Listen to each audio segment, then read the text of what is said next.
ఈ యొక్క దినమున మరొక విషయాన్ని గురించి మనం ధ్యానం చేద్దాం. ఈరోజు మనం ధ్యానం చేయబోయే ముఖ్యాంశము వేషము వేసుకొనిన వారు ఏమైరి. వేషము వేసుకొనిన వారు ఏమైరి. ప్రభునందు ప్రియులారా, వేషము, ఈ వేషము అనేది ఏమిటి అని మనం ఆలోచన చేస్తే, వేషము వేసుకోవడం అంటే ఏంటంటే, వేషము వేసుకునే వారిని మనం ఏమంటామంటే నటులు అని అంటారు.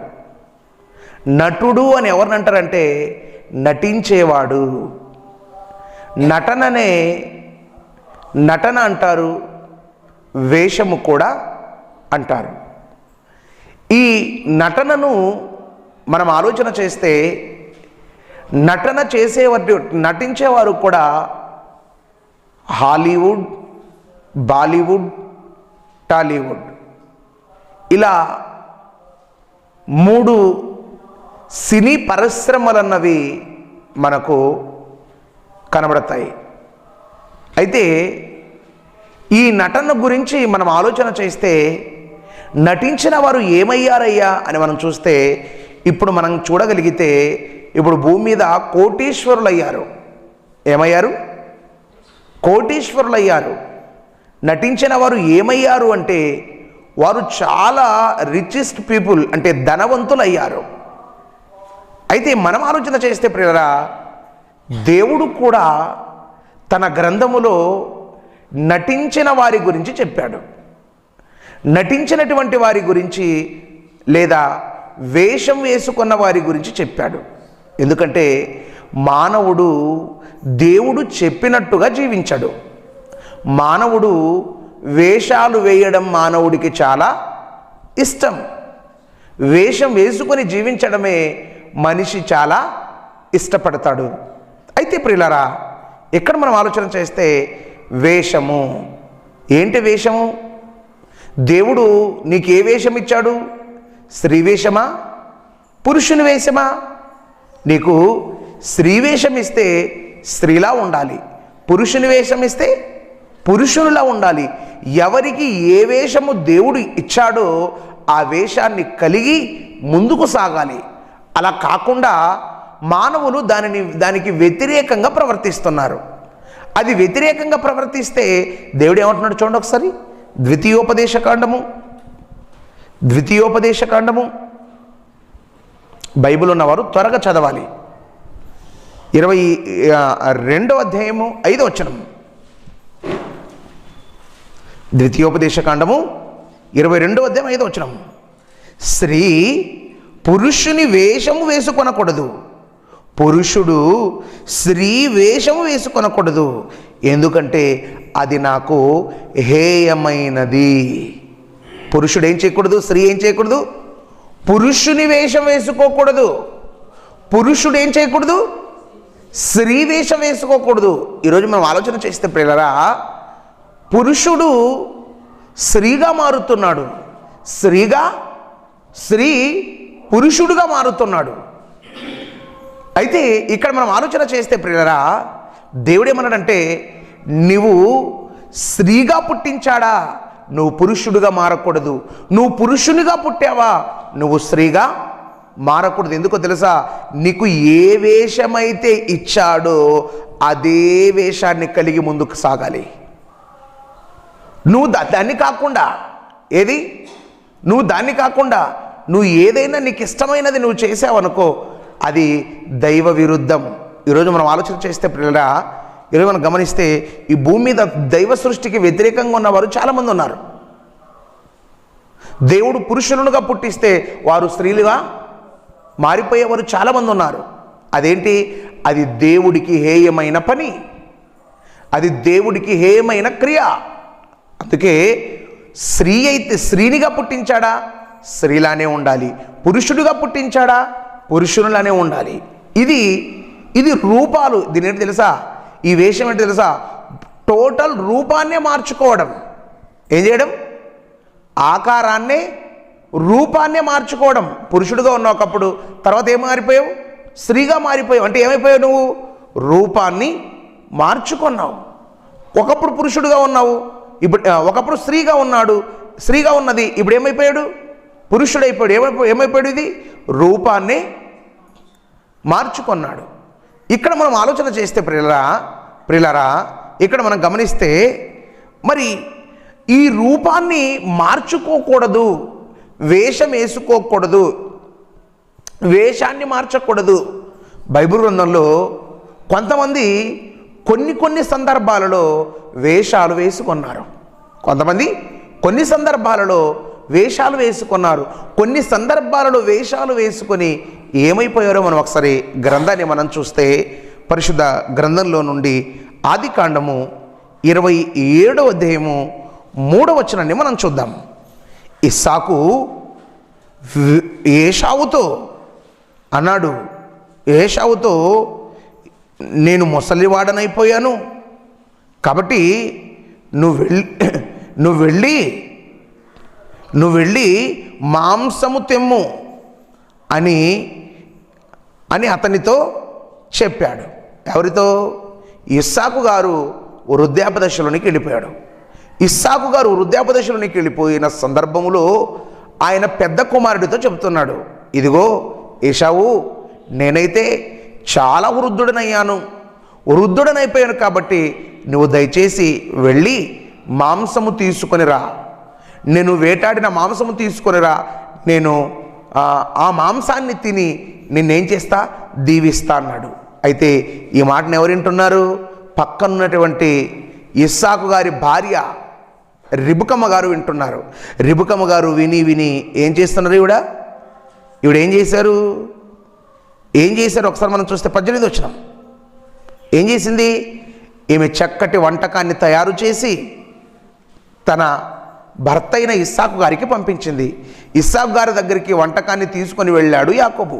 తీసుకొని వెళ్ళి అంటున్నాడు, నా తండ్రి అని పిలువగా ఇస్సాకు స్వరాన్ని గుర్తుపడుతున్నాడు. నా తండ్రి అని పిలిస్తే, అవును నువ్వు ఎవరివి నాయనా అన్నాడు. ఏమన్నాడు?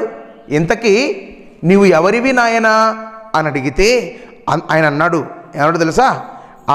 నాయనా నేను ఏశావును అన్నాడు. ఏమన్నాడు? తండ్రి అని అంటే, ఇంతకి తండ్రి అంటే ఎవరు ఇంతకీ స్వరం వినలేదే, ఇది నా కుమారుడైన ఏశావుది కాదే అని చెప్పి, ఇంతకీ నువ్వు ఎవరు నాయనా అన్నాడు. నువ్వు ఎవరు నాయన అంటే, నేను ఎవరినో కాదు, నీ పెద్ద కుమారుడైన ఏశావుని అన్నాడు. ఏశావునంటే ఇస్సాకు గారికి ఏమొచ్చింది? అనుమానం వచ్చింది. అనుమానం వచ్చి ఏమన్నాడు ఈయన? 22 వచనం, దగ్గరికి కళ్ళు కనిపించావు కదా, వృద్ధుడు తడిమి చూశాడు. తడిమి చూస్తే ఏశావు స్వరమేమో యాకోబుది. గమనించారా? అయితే తండ్రికి స్వరాన్ని గుర్తించే పరిజ్ఞానం చాలా ఎక్కువగా ఉంది. ఎవరికి? ఇస్సాకు గారికి. అయితే ఇస్సాకు గారి దగ్గరకు వచ్చాడు యాకోబు. యాకోబు వచ్చాడు, నాయనా తండ్రి అన్నాడు. ఏమన్నాడు? నాయనా తండ్రి అన్నాడు. నాయనా తండ్రి అనేసరికి తండ్రికి అనుమానం వచ్చింది. ఏమనుమానం వచ్చింది? ఈ స్వరం ఏశావు స్వరం కాదు. ఎవరి స్వరం ఇది? ఇది యాకోబు స్వరం. ఇలా తడిమి చూస్తాడు, దగ్గరికి పిలిచాడు, ఇక్కడ దగ్గర అన్నాడు. తడిమి చూశాడు. తడిమి చూస్తే చేతులకు అంతా ఏమున్నాయి? ఏశావుకు ఎలాగైతే ఒంటి మీద రోమాలు ఉన్నాయో, ఎలాగైతే ఎంట్రుకలు ఉన్నాయో, సేమ్ అలాగా వేషం వేసుకున్నాడు. ఇతను నిజమైనోడు కాదు, వేషం వేసుకొని వచ్చాడు. వేషం వేసుకొని వచ్చి ఏం చేశాడు? వేషం వేసుకుని వచ్చి దీవెనలన్నీ ఆశీర్వాదాలన్నీ పొందుకున్నాడు. అంటే ఇక్కడ మనం గమనిస్తే యాకోబు తన తండ్రి దగ్గరకు ఎలా వచ్చాడంటే వేషం వేసుకొని వచ్చాడు. వేషం వేసుకొని వచ్చిన యాకోబు నాన్నను మోసం చేశాడు, అన్నను కూడా మోసం చేశాడు, నాన్నను మోసం చేశాడు, అన్నను కూడా మోసం చేశాడు. కానీ ఇద్దరిని మోసం చేశాడు. ఎవరు? యాకోబు. ఇద్దరిని మోసం చేసిన యాకోబు చివరికి ఏమయ్యాడు? మన సబ్జెక్ట్ ఏంటి? మోసము చేసిన వారు ఏమైరి. యాకోబు తండ్రిని మోసం చేశాడు, యాకోబు అన్నను మోసం చేశాడు, యాకోబు మోసం చేశాడు. మోసం చేసిన వాడు ఏమైపోయాడు తెలుసా? చివరకు తన బిడ్డల చేతిలోనే మోసపోయాడు.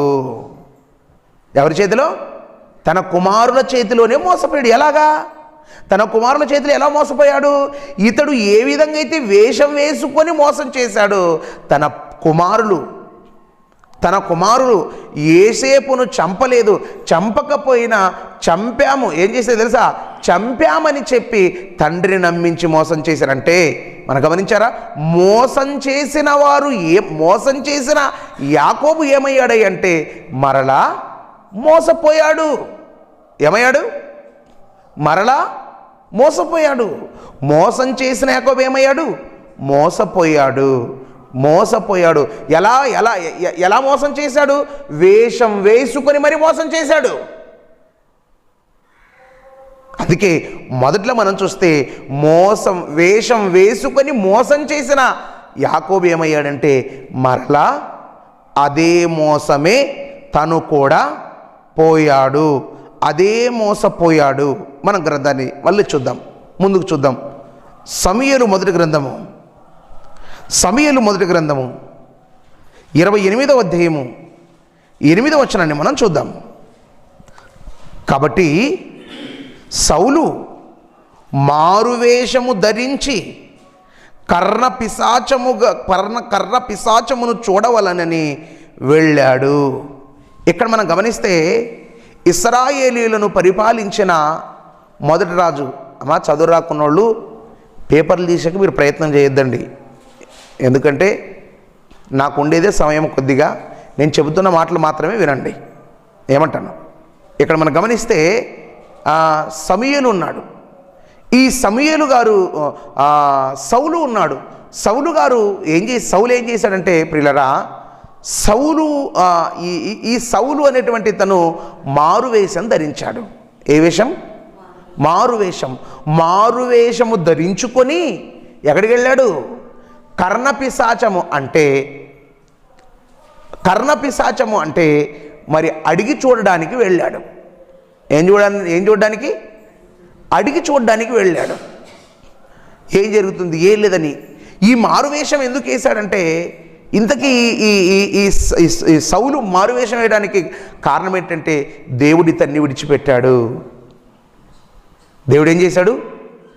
ఇతనిని దేవుడు విడిచిపెట్టాడు. ఇతన్ని దేవుడు విడిచిపెట్టినందువలన ఏం చెయ్యాలో ఏం లేదో తోచలేదు. అప్పుడప్పుడు చూడండి, రకరకాల రుగ్మతులతో, రకరకాల బలహీనతలతో బాధపడుతున్నప్పుడు డాక్టర్ దగ్గరికి వెళ్ళాడు, దేవుని దగ్గరికి వెళ్ళాడు, అసలు అందరి దగ్గరికి వెళ్ళాడు, ఏమీ రిజల్ట్ లేదు. వెంటనే ఏం చేస్తాడు? వెంటనే ఎవరిని సంప్రదిస్తాడు? వెంటనే సంప్రదించేదే బాబాలను.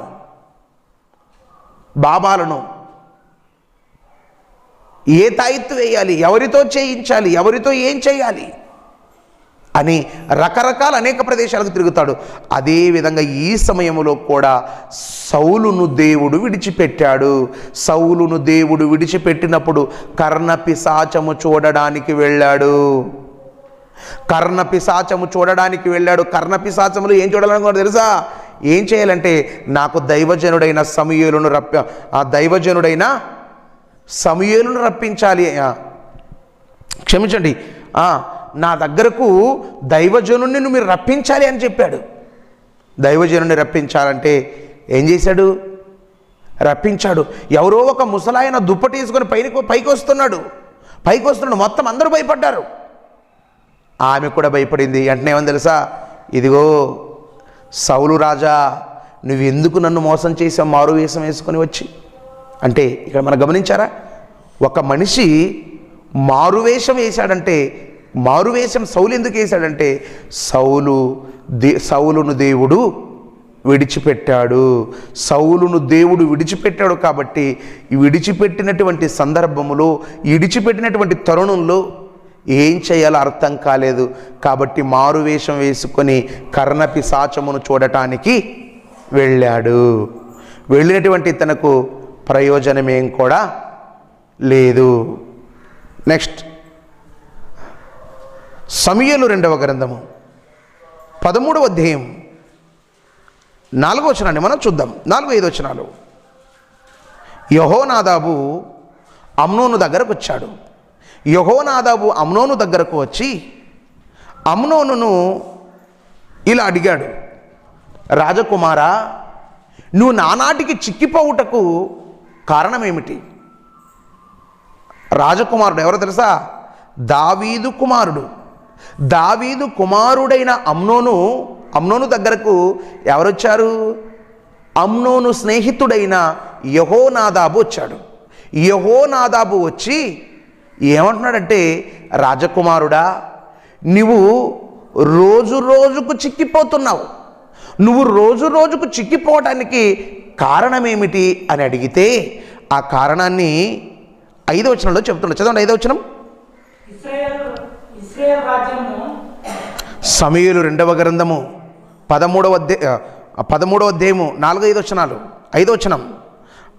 నానాటికి చిక్కిపోవుటకు కారణమేమిటని అడగగా ఆయన, నా చెల్లి అయిన తామరును నేను మోహించి తిని, నా చెల్లి అయిన తామరును నేను మోహించి తిని, నా చెల్లి అయిన తామరు మీద నేను మనస్సు పారేసుకున్నాను, తామరును అనుభవించాలనే కోరిక నాకుంది అని చెప్పాడు.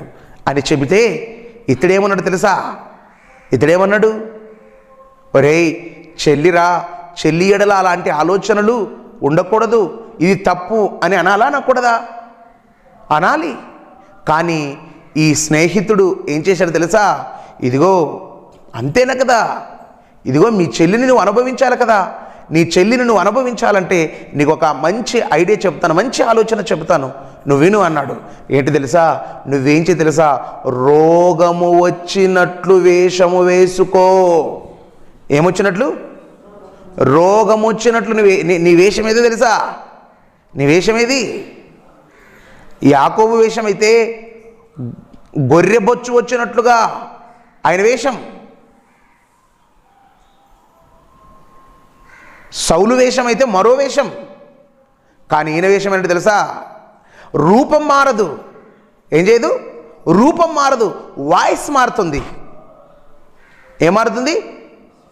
అందుకే నువ్వు రోగము వచ్చినట్లు నువ్వు రోగము వచ్చినట్లు వేషం వేయి అని చెప్పాడు. ఇట్స్ ఓకే, రైట్, నువ్వు చెప్పినట్లుగా నేను చేస్తా అన్నాడు. అయితే ఆయన ఏం చేసి తెలుసా? రోగము వచ్చినట్లు వేషం వేశాడు.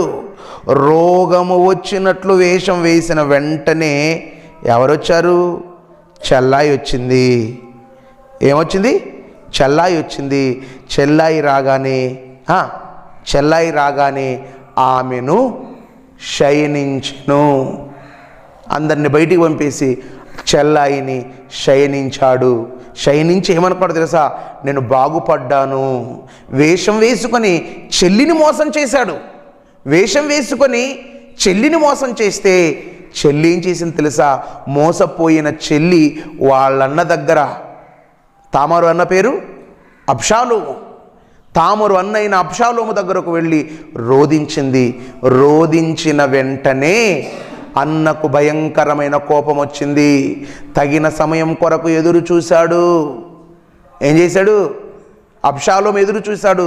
సమయం వచ్చింది, చంపేశాడు. ఏం చేశాడు? సమయం వచ్చింది. మోసపోయిన వాడు ఏమైపోయాడు అంటే మోసపోయాడు. వేషం వేసుకున్నవాడు ఏమైపోయాడంటే మోసపోయాడు. అదేవిధంగా నెక్స్ట్ వేషం వేసుకున్న రాజు ఏమైపోయాడంటే మోసపోలేదు, ఏమీ లేదు, ప్రయోజనం ఏం కూడా లేదు. వేషం వేసుకున్న అబ్షాలోము ఏమయ్యాడు అంటే ప్రాణం పోగొట్టుకున్నాడు. వేషం వేసుకున్న అబ్షాలోము వేషం వేసుకున్న అమ్నోను ఏమైపోయాడు? ప్రాణాన్ని కోల్పోయాడు, ప్రాణమును కోల్పోయాడు. కాబట్టి ప్రియులరా, మరలా చూద్దాం. సమూయేలు 2వ గ్రంథం, క్షమించండి, రాజుల మొదటి గ్రంథం రాజుల మొదటి గ్రంథము 14వ అధ్యాయం 2వ వచనం. రాజుల మొదటి గ్రంథం 14వ అధ్యాయం 2వ వచనం. ప్రవక్త అయిన అహియా నువ్వు రాజు వగుదువు అని యారోబాముతో చెప్పిన మాటలు. ఏమన్నాడంటే, యారోబాము ఉన్నాడు, యారోబాము గారి కుమారుడు రోగగ్రస్తుడైపోయాడు. రోగగ్రస్తుడైపోతే ఈ రోగగ్రస్తుడైన సందర్భములో దైవజనుడైన అహియా వచ్చాడు. ఈ దైవజనుడైన అహియా వచ్చి, ప్రవక్త అయిన అహియా వచ్చి, నువ్వు రాజు అవుతావు అన్నాడు. ఏమన్నాడు? నువ్వు రాజు అవుతావు అని చెప్పాడు. నువ్వు రాజు అవుతావని చెప్పిన మాట యారోబాము నమ్మలేదు. యారోబాము నమ్మకుండా ఏం చేశాడు తెలుసా? రాజుల మొదటి గ్రంథం 14వ అధ్యాయం 9-10 వచనాలు చదవండి.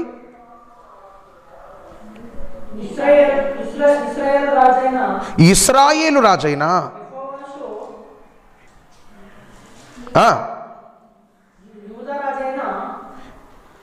9-10 వచనాలు.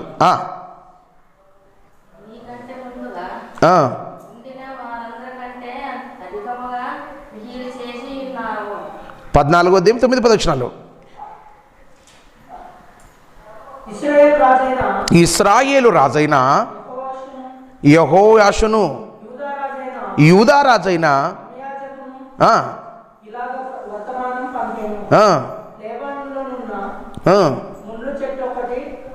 రాజుల మొదటి గ్రంథము నిద్రమో బింగ దిగలేనట్లదా 14వ అధ్యాయము 9-10 వచనాలు. యారోబాముతో అంటున్నాడు, ఏమంటాడు తెలుసా? ఇదిగో నీవు నీకంటే ముందుగా ఎంతమంది రాజులైతే ఉన్నారో ఆ రాజులందరికంటే ఎక్కువగా కీడు చేసిన వాడు ఎవడో తెలుసా? నువ్వే. ఎక్కువగా కీడు చేసిన వాడు నువ్వే కాబట్టి ఏడు తెలుసా? నువ్వే కాబట్టి నీ సంతానమును నిర్మూలము చేసేదను. ఏం చేసేదను? భార్యకు ఏం చేసేది తెలుసా?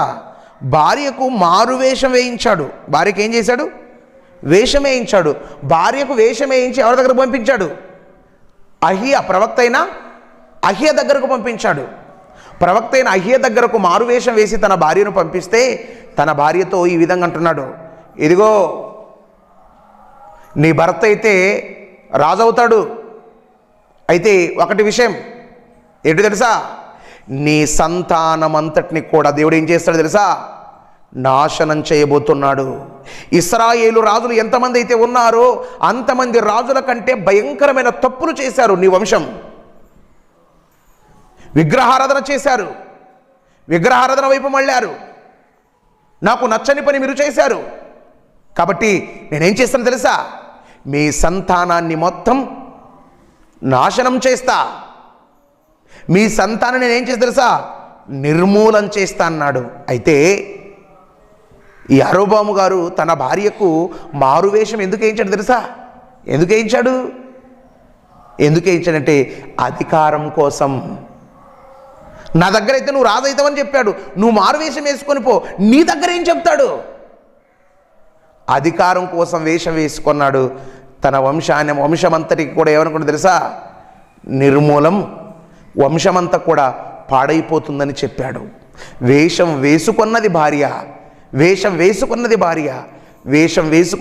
దైవజనుడి దగ్గరికి వెళితే దైవజనుడు అన్నాడు, ఏమన్నాడు తెలుసా? నీ భర్తతో చెప్పు, నీ సంతానాన్ని మొత్తం దేవుడు ఏం చేయబోతున్నాడు? నిర్మూలం చేయబోతున్నాడు అని చెప్పాడు. రాజుల మొదటి గ్రంథం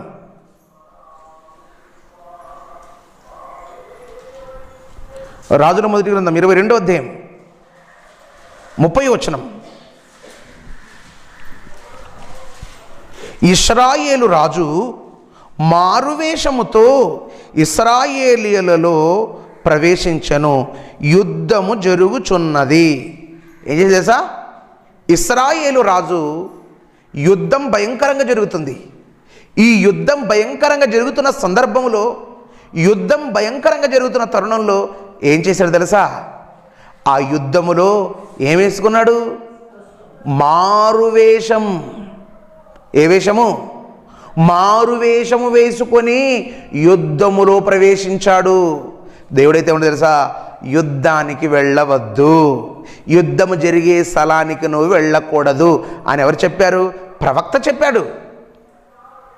ఓహో, నేను ఎందుకు వెళ్ళకూడదని చెప్పి మారువేషము ధరించుకొని, మారువేషం వేసుకొని ఎక్కడికి వెళ్ళాడు? యుద్ధంలోనికి వెళ్ళాడు. మారువేషం వేసుకొని యుద్ధము జరుగుతున్నటువంటి స్థలంలోనికి వెళితే ఏం జరిగింది చూడండి. 34 వచనం. ఒకడు తన విల్లు తీసి గురి చూడకయే విడవగా అది ఇశ్రాయేలు రాజునకు వచ్చి తగిలెను. ఏం చేశాడు? ఇప్పుడు ఏం చేసి తెలుసా? యుద్ధం జరుగుతుంది. యుద్ధంలో ఏంటో తెలుసా? తన విల్లుని ఎక్కువ పెట్టాడు. గురి చూడలేదు, ఊకే కొడుతున్నాడు. వేరే వాళ్ళు కొట్టాలని వేరే వాళ్ళకి కొట్టాలని ఊరికనే కొడితే అది ఎవరికి వచ్చింది తెలుసా? ఇశ్రాయేలు రాజు నొసటి మధ్యన తగిలింది. ఇశ్రాయేలు రాజుకు ఆ బాణం తగిలింది. ఆ బాణం తగిలితే ఏమైపోయాడు తెలుసా? అక్కడికక్కడే చచ్చిపోయాడు. వేషం వేసుకున్న యాకోబు బిడ్డల చేతిలో మోసపోయాడు. వేషము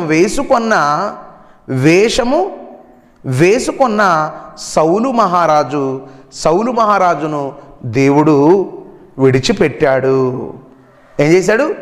విడిచిపెట్టాడు. అదేవిధంగా వేషం వేసుకున్న అమ్నోను మరణమైపోయాడు. అదేవిధంగా వేషము వేసుకున్న యరొబాము భార్యతో అన్నాడు, నీ సంతానమంతా నాశనమవుతుంది అని చెప్పాడు. అదేవిధంగా ఇశ్రాయేలు రాజు వేషం వేసుకున్నాడు. వేషం వేసుకున్న ఇశ్రాయేలు రాజు ఏమైపోయాడు తెలుసా? మరణమైపోయాడు. ఎక్కడ మనం ఆలోచిస్తే ప్రియులారా, వేషం వేసుకున్న వారు ఏమైరి అంటే కొంతమంది మోసపోయారు, కొంతమంది మరణించారు, కొంతమంది ఎటు తోచక అయోమయ స్థితిలోనికి వెళ్ళిపోయారు. ఈరోజు సంఘంలో ఉంటున్నటువంటి నువ్వు, దేవుని మార్గంలో నడుస్తున్నటువంటి నువ్వు ఎలా ఉన్నావు? నువ్వు ఎలా నడుస్తున్నావు? నువ్వు ఎలా బ్రతుకుతున్నావు? నువ్వు వేషం వేసుకున్నవాడుగా ఉన్నావా? మీరు వేషం వేసుకున్నవారుగా ఉన్నారా? వేషం వేసుకున్నవారుగా ఉంటే దేవుడు మనతో కూడా మాట్లాడుతున్నాడు. ఎవడో తెలుసా? ఏబు గ్రంథం 31:34 వచనం. ఏబు గ్రంథము 31:34 వచనం. ఏబుగారు అంటున్నారు, రొమ్మున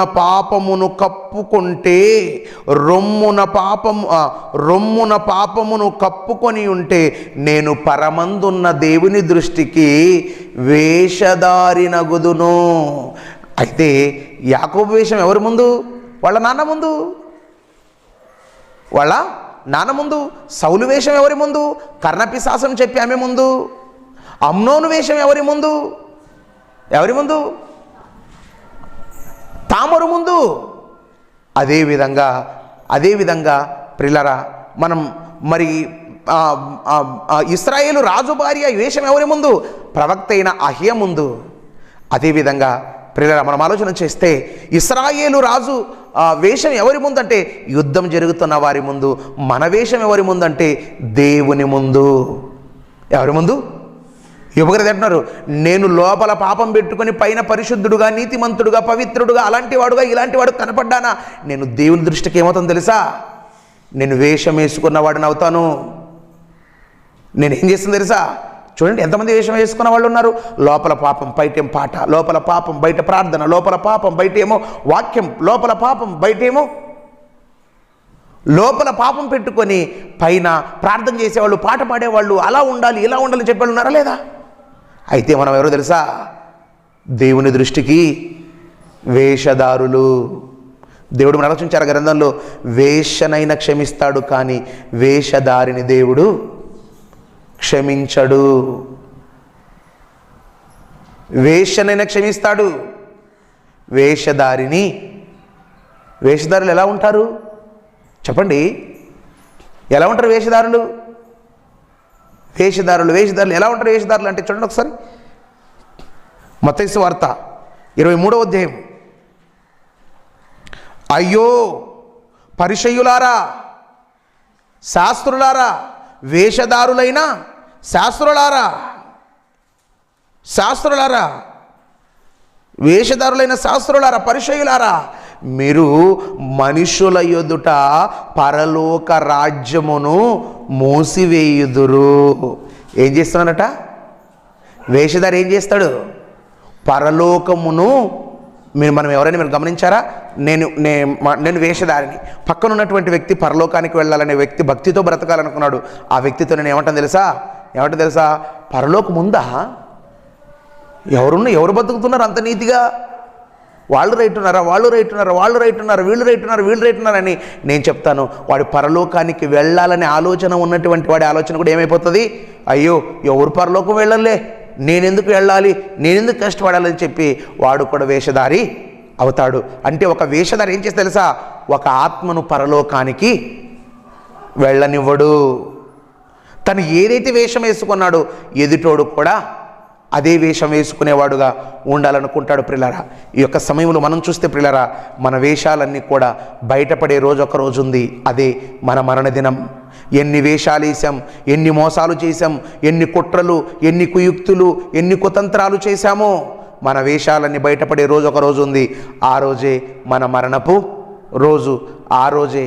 కాబట్టి ఆ రోజు దేవుడు ఎక్కడైతే ఏం చెప్తావు? బిడ్డ, నువ్వు ఇన్ని వేషాలు వేసావు కదా బిడ్డ, నా దగ్గరకు వచ్చి నాకు ఇన్ని వేషాలు కనపడ్డాయి బిడ్డ అంటే నువ్వేం చెప్పగలవు? మనం ఏం చెప్పగలం? కాబట్టి ప్రియులారా, దేవుని ముందు, క్రీస్తు ముందు నిర్దోషులుగా, నిరపరాధులుగా మనం కనపడాలంటే మనం వేషధారులుగా ఉండకూడదు. మనం ఏం చేయకూడదు? వేషధారులుగా ఉండకూడదు, నిర్దోషులుగా ఉండాలని మీకందరికి కూడా తెలియచేస్తున్నాను. వేషం వేసుకున్న వారు ఏమైపోయారో మనం ఒక 4 సందర్భాలను మనం చూసాం. కాబట్టి ఈ 4 సందర్భాలను చూసినటువంటి మనం నువ్వెలా ఉన్నావు? వారంతా మనుషుల ముందు వేషం వేసుకున్నారు, కానీ నువ్వు దేవుడి ముందు వేషం వేసుకున్నావు. దేవుడి ముందు వేషం వేసుకుంటే దేవుడేం కనిపెట్టాడని కాదు, దేవుడికి మొత్తం తెలుసు. కాబట్టి అన్నీ తెలిసిన దేవుని ముందు నువ్వెలా ఉన్నావు, నువ్వు ఎలా ప్రవర్తిస్తున్నావు, నువ్వు ఎలా జీవిస్తున్నావు, నువ్వు ఎలా నడుచుకుంటున్నావు, మిమ్మల్ని మీరు పరీక్షించుకొని దేవుని కోసం బ్రతకండి, దేవుని మార్గంలో నడవండి. మీ వేషాలు, మోసాలు ఏవైనా ఉంటే వాటిని విడిచిపెట్టండి. స్వచ్ఛమైన, పవిత్రంగా, పరిశుద్ధమైన భక్తి జీవితాన్ని కలిగి ఉండండి. కళ్ళు మూసుకోండి. పరిశుద్ధుడు, ప్రేమ కలిగిన తండ్రి, మీ పరిశుద్ధమైన పవిత్రమైన నామమునకు స్తోత్రములు నాయన. ఈ యొక్క దినాన్న తండ్రి మీ మాటలు విన్నాము నాయన. వేషం వేసుకున్న వారు ఏమైపోయారో అనే విషయాన్ని మేము ఈ గ్రంథంలో నుంచి చూసాము నాయన. చూసినటువంటి మేము మా బ్రతుకును, మా భక్తిని మేము పరిశీలించుకొని మేము వేషధారులుగా ఉన్నామా లేదా మరి నిరపరాధులుగా ఉన్నామా అనే విషయాన్ని మమ్మల్ని పరీక్షించుకున్నట్టుగా కృప చూపండి. మోకరించిన ప్రతి బిడ్డను మీరు చల్లగా కాపాడండి, దీవించండి, ఆశీర్వదించండి. ప్రతి బిడ్డను మీ కృపలో మీరే బలపరచండి. ఈ దినాన్ని మీతో ప్రారంభిస్తుండగా నాయన మీ తోడును, మీ కృపను మీరు ఇచ్చి మీ కృపలు మీరు బలపరుస్తారని మీ ప్రియ కుమారుడు, మా రక్షకుడైన యేసుక్రీస్తు వారి నామములో ప్రార్థించి అడుగుచున్నాము తండ్రి, ఆమేన్. మన తండ్రి అయిన దేవుని ప్రేమ, కుమారుడైన యేసుక్రీస్తు వారి కృప, పరిశుద్ధాత్మని యొక్క అన్యోన్య సహవాసం ఇప్పుడు ఎల్లప్పుడూ ఇక్కడ చేరువచ్చిన మనందరిపై, ప్రపంచంలో సకల పరిశుద్ధులపై సదాకాలము తోడై ఉండి ముందుకు నడిపించునుగాక. ఆమేన్. అందరికీ వందనాలు.